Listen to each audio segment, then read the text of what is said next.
Hey everybody, so lots of thoughts today on sacrifice versus self-abandonment versus abandoning ourselves, as I wrote in the post today. And I really do believe, excuse me, that the difference is love and fear. So years ago, I read a great book, Atlas Shrugged by Ayn Rand. It's a long read, but there's a lot of good stuff in there. But honestly, one of the things that touched me the most in that book was one of the main characters. He talks about sacrifice, and it really changed the way I look at things. And I'm paraphrasing completely here. Basically, what he says is that sacrifice is doing something that you don't want to do. But there's caveats with that. For reasons of love and whatnot. But it really is doing something you don't want to do. And if I remember right, the example that he uses is, say, serving your country. Serving your country is not necessarily a sacrifice, especially if it's something that you want to do. However, dying for your country is a sacrifice. You know, leaving your family and friends for months or years is a sacrifice. Being dismembered or, seriously disfigured is a sacrifice. Taking crazy mental damage because of your service is a sacrifice. Those are all sacrifices because these people chose to act out of love and serve their country, serve the people that they care about, and experience these things. Those are all sacrifices. Taking upon himself all of the sins and the pains of the world and feeling that pressure so much that he bled from every single pore and asked the Father 3 times at least, if there be any other way, please remove this cup from me. But nevertheless, thy will be done, is a sacrifice. It's an incredible sacrifice. But see, that therein lies the difference. That teaches us the difference. Fear versus love. Abandoning ourselves really is out of fear. We don't stick up for ourselves. We don't love ourselves. We put the needs of others ahead of our own because we don't value ourselves. We're afraid that we're not worth it. We're afraid that other people won't agree that we're worth it.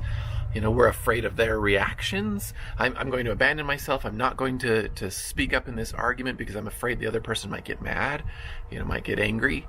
Whatever it may be, it's all based in fear, whereas sacrifice is based in love.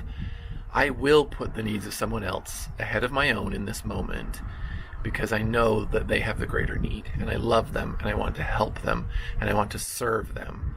That is a sacrifice. It's the highest form of service, is selfless sacrifice.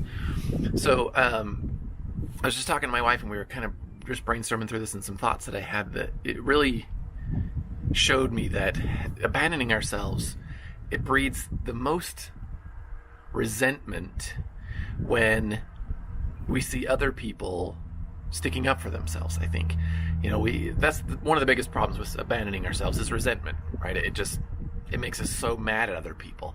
And in that, when you see that, and when you feel that, you can realize that that's really not a sacrifice then. You may have thought that you were sacrificing for the sake of someone else, but we're really not. If it breeds resentment, then there's something else wrong. Because if it was really based in love, then we would be happy and, I don't know how else really to describe that. But for this other person, we would see them in a light of love instead of resentment.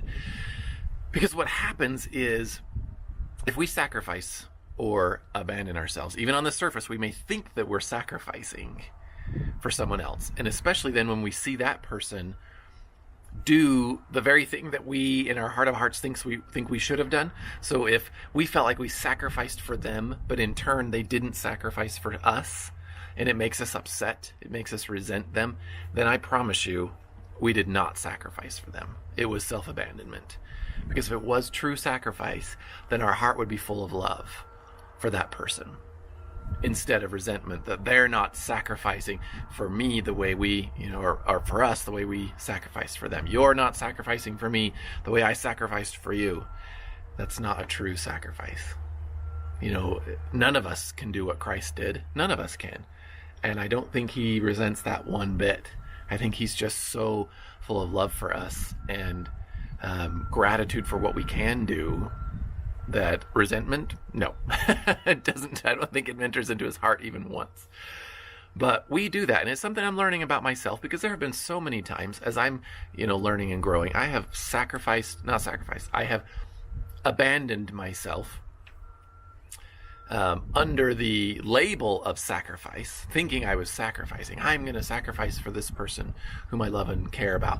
And then only to find a little bit later that I'm now upset and carrying resentment because that person didn't do that same thing for me. And we probably do it the most for our significant others, for our wives, for our husbands, for those who are closest to us.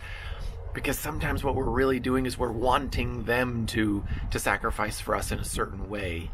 And so we do it in a way, we do it for them, but what we really want is for them to do it for us. It's kind of this weird game that we play. We expect them to do certain things, and so we do them first, and they don't do it in return. But we can't expect them to do anything. We can't expect them to read our minds. Expectations breed resentment. Expectations really are abandoning ourselves. So anyway, I really want you to ponder on that. It's really hitting me stronger today than it has in a long time. And this is a topic I have pondered and discussed for many years now. But it's really, really hitting me today. Think about those times in your life that you are abandoning yourself. The times when you don't feel like you're worth it to stick up for yourself. And sticking up for yourself doesn't have to be a mean thing. I think that's one of the reasons why we abandon ourselves. We're afraid to view ourselves as selfish or as mean or, I don't know, other things like that. It doesn't have to be that way.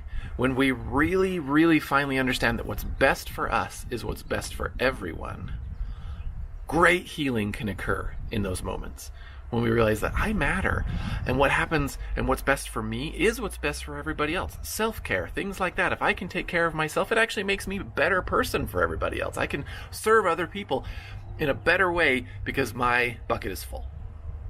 And that's a real true thing. So think about those times in your life. Where are you abandoning yourself?